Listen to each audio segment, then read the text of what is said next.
Falling stars and first contact escape pod screamed through Verdania's atmosphere like a dying star, its hull glowing cherry red as Naya Voss fought the failing controls. Sparks cascaded from shattered displays while warning klaxons wailed, their electronic death song. The xenobiology research vessel Meridian was gone obliterated by that freak ion storm, and she was the sole survivor plummeting toward an unknown world. "Come on, you piece of junk," Naya muttered through gritted teeth, her dark hair whipping around her face as the pod bucked and rolled. The jungle canopy rushed up to meet her like a green tsunami. Impact came with a bone-jarring crash that threw her against the restraints before everything went mercifully black. Consciousness returned slowly, accompanied by the symphony of an alien forest. Bird-like creatures trilled haunting melodies, while something rustled through the undergrowth nearby. Naya's head throbbed as she fumbled with her harness, grateful to find nothing seemed broken beyond repair. The pod had carved a smoking furrow through the jungle, coming to rest in a clearing surrounded by towering trees with silver bark and leaves that shimmered like captured starlight. She was gathering her scattered equipment when a low groan echoed from the far side of the wreckage. Naya's pulse quickened. She hadn't been alone after all. Following the sound, she discovered another escape pod, this one far more damaged than hers. Through the cracked viewport, she glimpsed a figure slumped against twisted metal. Working quickly, she pried open the hatch to reveal the most beautiful being she'd ever seen. He was tall and lean, with skin like polished silver-blue metal that seemed to glow faintly in the dappled forest light. Geometric patterns traced elegant lines across his arms and face, some kind of natural marking that pulsed with a soft luminescence. His features were angular, yet graceful, with large eyes that fluttered open to reveal irises like captured storm clouds. "Easy there," Naya whispered, checking him for injuries. His left shoulder was clearly dislocated, and dark fluid, presumably blood, seeped from a gash along his ribs. "I'm going to help you, okay?" He tried to speak, producing melodic sounds in what must be his native language. When Naya looked confused, he touched a device at his throat. "Translator," he managed in accented but clear English. "Damaged ... but functional. What's your name?" Naya asked gently, supporting his weight as she helped him from the wreckage. "Keth Zorian of the Silithy," he replied, wincing as she examined his shoulder. "You ... you saved me. This creates ... He paused, seeming to search for words. "A sacred debt." Naya didn't understand the significance, focused instead on treating his wounds with supplies from her medical kit. She worked carefully, acutely aware of how his skin seemed to warm under her touch, how those storm-gray eyes never left her face. "I'm Naya Voss, xenobiologist," she said, cleaning the cut on his ribs. The intimacy of tending his injuries felt oddly natural, as if they'd known each other far longer than mere minutes. "Naya," Keth repeated softly, making her name sound like music, the one who weaves light from darkness. She glanced up, confused by the poetic phrasing, but found herself momentarily lost in his gaze. There was something profound there, gratitude, yes, but also a deeper recognition that made her heart skip. "We need shelter," Naya said finally, forcing herself to focus on survival. "Those storm clouds look nasty, and I'd rather not find out. What hunts in this jungle after dark?" Keth nodded, still watching her with that intense, almost reverent expression. "Wherever you go, I follow. It is ... the way." Shelter from the storm the first night taught them both that Verdania was not a forgiving world. As darkness fell, the jungle came alive with sounds that raised primitive fear's deep roars echoing from distant valleys. The rustle of massive bodies moving through the canopy above, and worst of all, the hunting calls of pack predators that seemed to circle their makeshift camp with calculating patience. Naya had managed only a few hours of fitful sleep before dawn. revealed the full extent of their situation. Both escape pods were beyond repair, their distress beacons either destroyed or too weak to penetrate the planet's dense ionosphere. They were stranded, possibly permanently. "We need something more substantial than a lean-to," Naya announced, studying the towering trees around them. Her engineering background kicked in as she assessed the possibilities. Something defensible. Keth watched her work with fascination as she began sketching designs in the dirt. His people, the Silethi, were nomads who lived in harmony with their environment, taking shelter in natural formations or temporary structures. But Naya was talking about something different, something permanent and purpose-built. "You would create a dwelling?" he asked, his translator catching the subtle harmonics of reverence in his voice. "Here, in this sacred grove?" "Sacred?" Naya glanced around at the silver-barked trees with their shimmering leaves. Now that he mentioned it, there was something almost cathedral-like about the way they formed a perfect circle around the clearing. "Well, it's certainly beautiful and defensible." She spent the morning salvaging materials from both pod's hull plating, support struts, anything useful. Keth proved surprisingly strong despite his injuries, carrying loads that should have been impossible for his lean frame.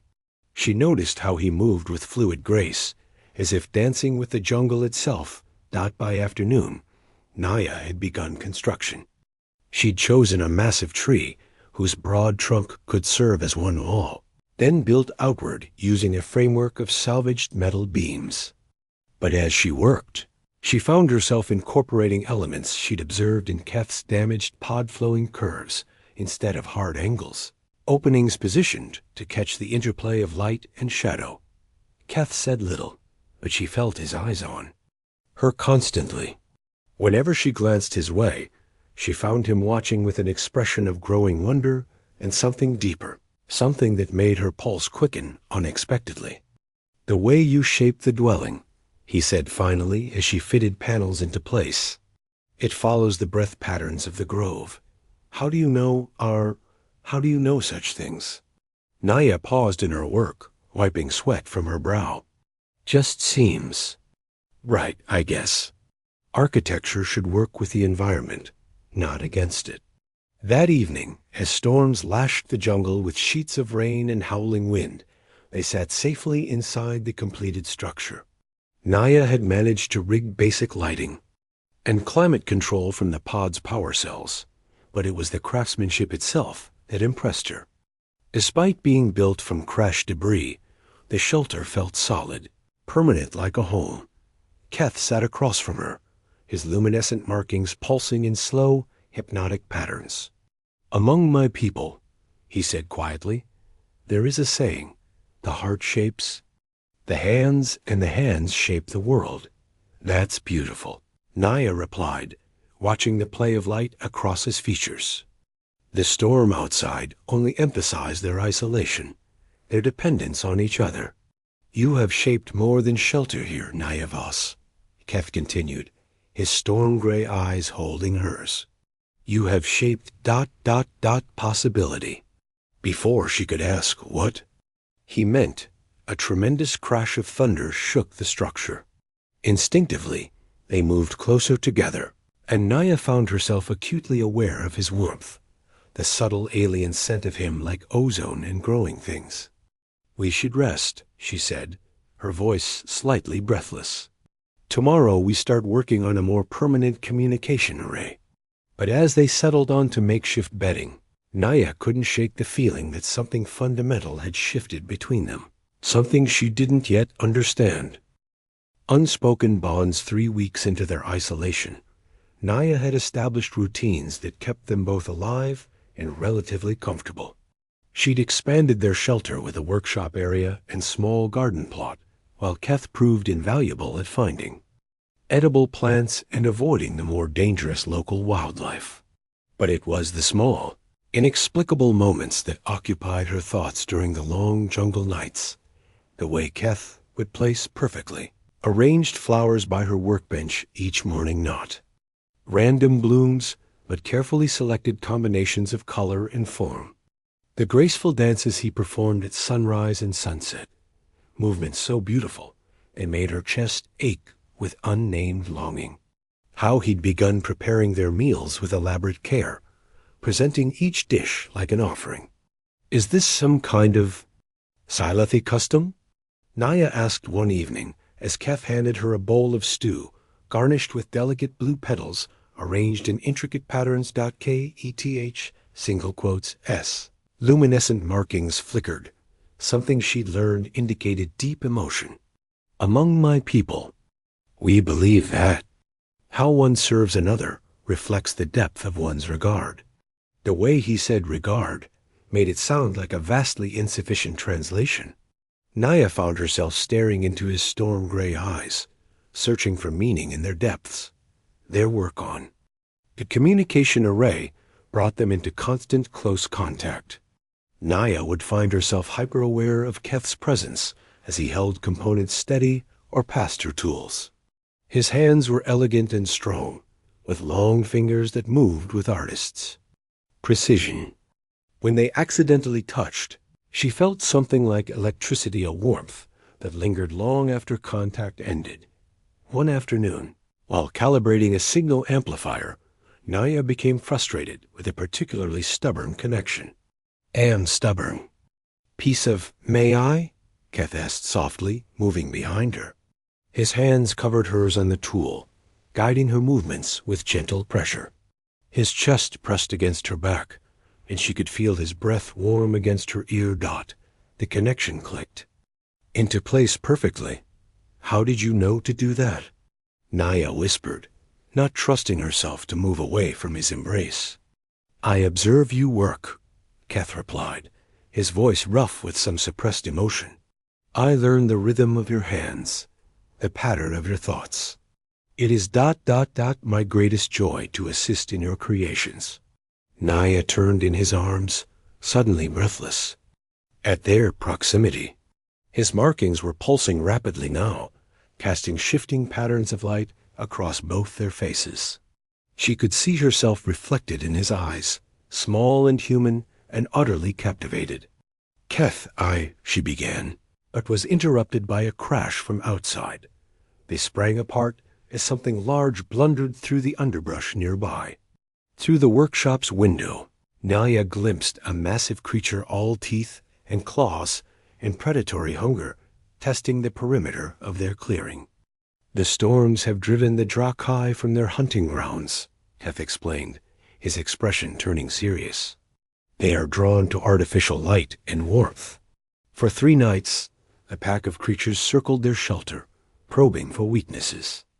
Naya and Keth took turns on watch, but exhaustion began to take its toll. On the 4th night, Naya dozed at her post only to wake to Keth's gentle touch on her shoulder. "Sleep," he murmured, settling beside her on the narrow watch bench. "I will guard your dreams." Too tired to protest, Naya let her head fall against his shoulder. She woke hours later to find his arms around her, his luminescent markings pulsing in slow, peaceful rhythms. For a moment, she allowed herself to imagine this was normal, waking up safe in the arms of someone who cared for her. The Drakai moved on by dawn, but something had changed between them during that long night. Naya caught Keth watching her with new intensity, his movements more deliberate, more purposeful. When he brought her morning flowers now, their arrangement seemed to tell stories she couldn't quite read. "Naya," he said one evening as they shared their meal, "among my people, there are protocols for those who find themselves bound by circumstance and growing affection." Her pulse quickened. "Protocols?" "Ceremonies," Keth continued carefully, "that acknowledge what the heart already knows." Naya set down her bowl, meeting his gaze directly. "And what does your heart know, Keth Zorian?" His markings flared brilliant silver blue. "That you are the weaver of my greatest dreams." The Truth Unveiled rescue ship arrived on a Tuesday morning with all the subtlety of a falling star. Naya was calibrating their jury-rigged beacon when the sleek Silithy vessel descended through Verdania's canopy. its hull gleaming like polished obsidian. Her heart should have leaped with joy at the prospect of rescue, but instead she felt an unexpected pang of loss. Keth emerged from the forest where he'd been gathering fruit for their breakfast, his expression transforming from surprise to something far more complex as he recognized the ship's design. The vessel settled in their clearing with whisper-quiet grace, and moments later, a boarding ramp extended. 3 Silethi descended tall, elegant beings whose luminescent markings pulsed in rapid communication patterns. Their leader, a female with intricate silver tattoos spiraling across her dark blue skin, approached with formal bearing. "Keth Zorian of the Wandering Stars," she said in their musical language, then switched to English for Naya's benefit. "I am Captain Senna. We have searched many cycles for you."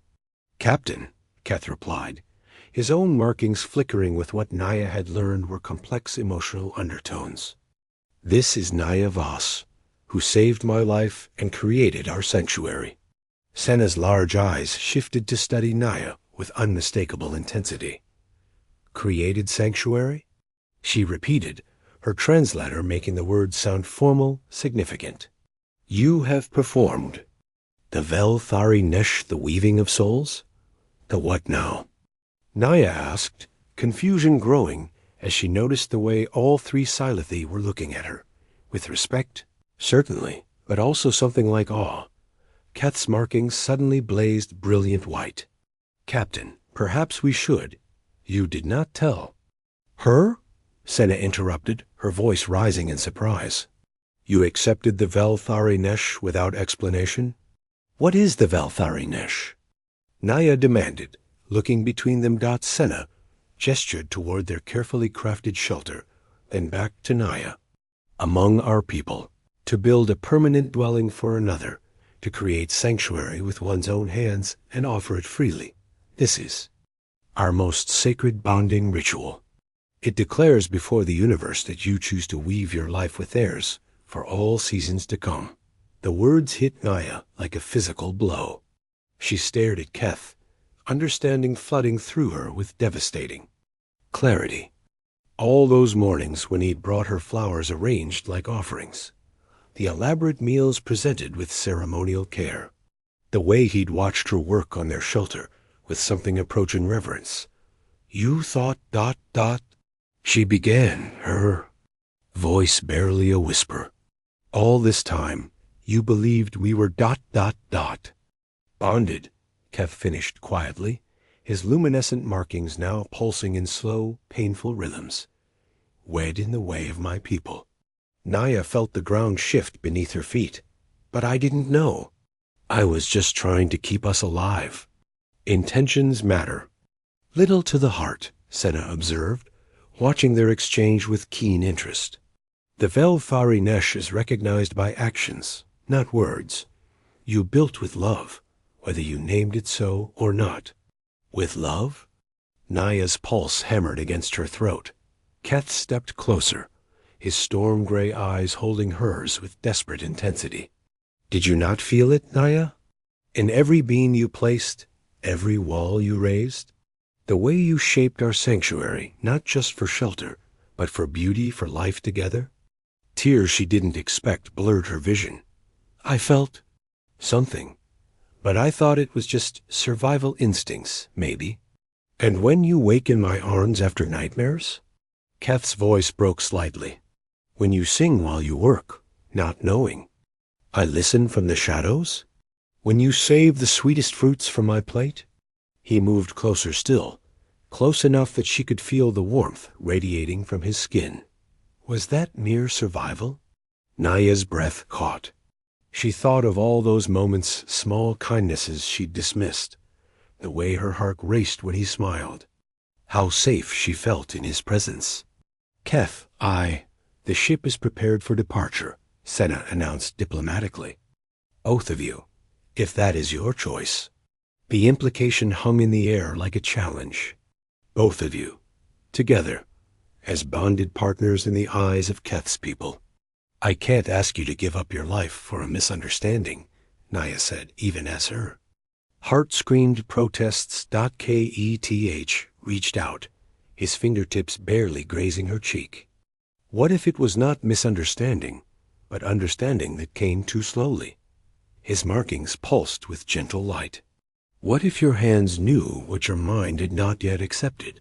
Standing there in the shadow of their sanctuary, their home, with Keth's light playing across her skin, Naya finally let herself acknowledge the truth she'd been hiding from for weeks. She was in love with him. Completely, helplessly, irrevocably in love. Choosing love, I need a moment, Naya whispered, stepping away from Keth's touch before she lost herself completely in those storm-gray eyes. Captain, could you give us some time? Senna nodded gracefully. We will prepare the ship and await your decision.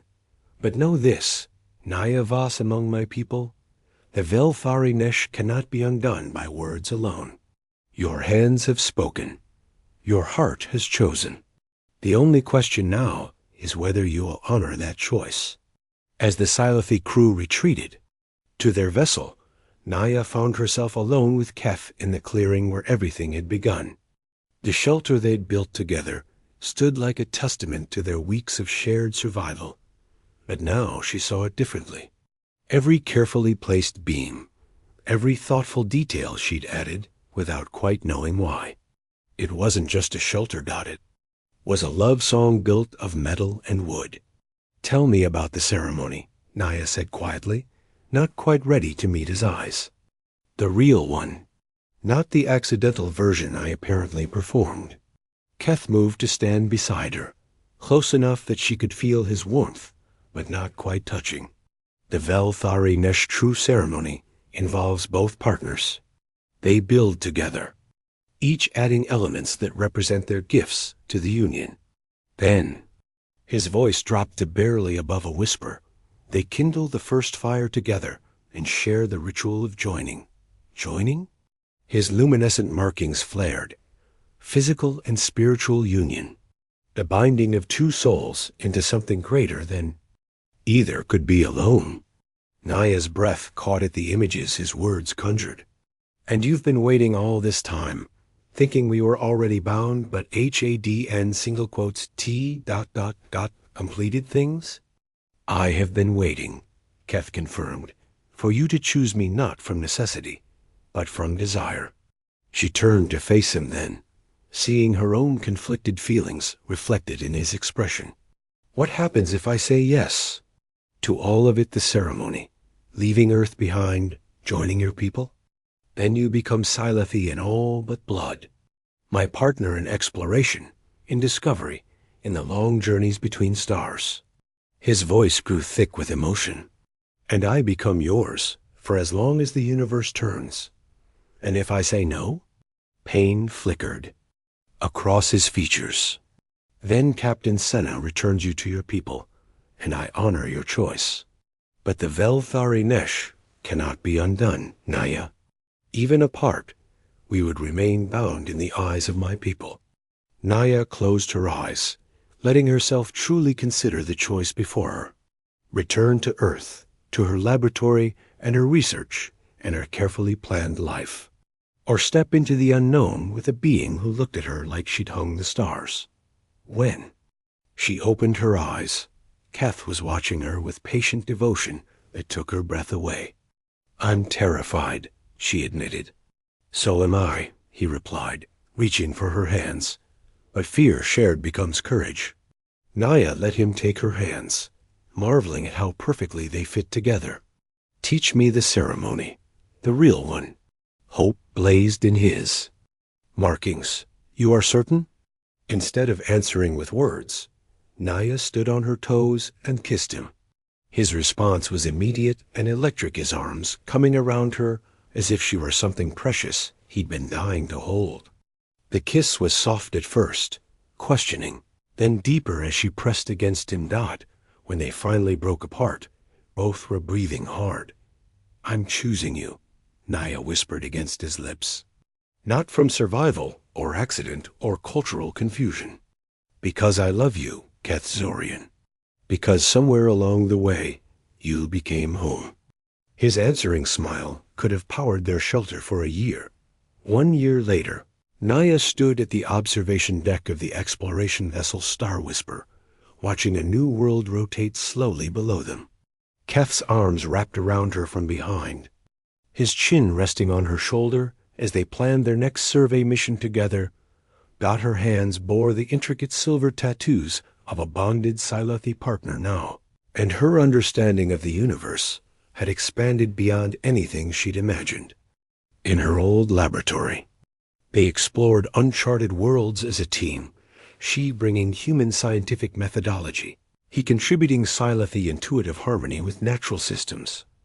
Ready for another adventure, my heart?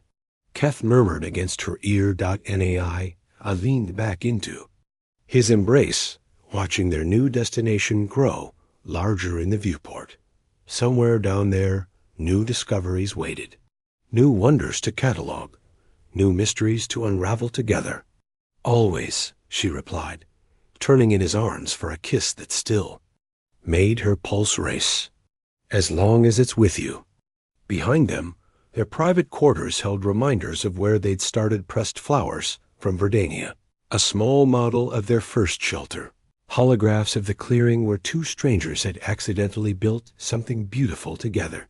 They'd discovered that love, like exploration, was about taking the leap into the unknown and trusting your partner to be there when you landed.